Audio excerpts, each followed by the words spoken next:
کور د مور نوم دی چې مور پکې نه ګورې هغه کور نه دی بیا به داسې روجوي ووینې چې پلار به دې نه او مور به دې نه بیا به ډېر ارمان وکړي زه وامه خوش قسمته دي هغه الواد چې ماښام روجه ماتئ روجه ماتې کې ورسره مور په درستخوان ناست دی خوش قسمته دي هغه الواد چې روجه ماتئ او په روجه ماتې کې ورسره پلار ناست دی دا لویه سرمایه ده واوره که دا مور او پلار دي نه نو په سوري به ناست او ځان به درته په غرمو ښکاري او چې دا مور او پلار دې شته دی په غرمو کښېنه ته په سوري دا د سر سوری دی دا د سر سوری دی دا مه ضایع کوئ او روجه کې مور او پلار ته کنزل مه کوئ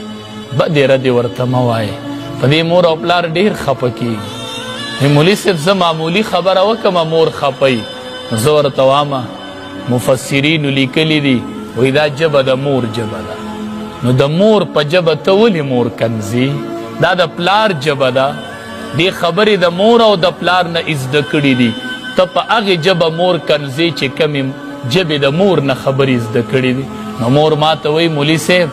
گر کو آگ لگی گر کی چراغ سے مولي صاحب کور مې د کور ډیوې وسو کور مې وسو د کور ډیوې وسو زه وایم ولې وایي ډېره خفه په دې ما پلار وایي مولي صاحب خفه ډېر په دې ما چې هغه ژبه نن ما ته وایي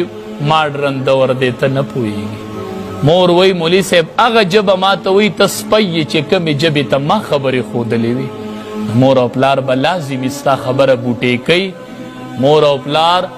زورور خوند کوي او الواد سره کوزه غاړه وړه خوند کوي زه هغې الواد ته ډېر وزیرېږم چې مور او پلار ته دا ټیټه غاړه وړي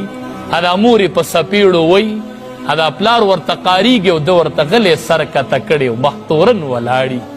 پلار زورور خوند کوي مور زوروره خوند کوي او الواد کمزورې خوند کوي نو دې کې د مور او پلار که څوک نافرمانې خالصه توبه وباسئ او مور او پلار رضا کوي هله بیا لیلة القدر تالاش کوه هله بیا حجونه او عمرې کوه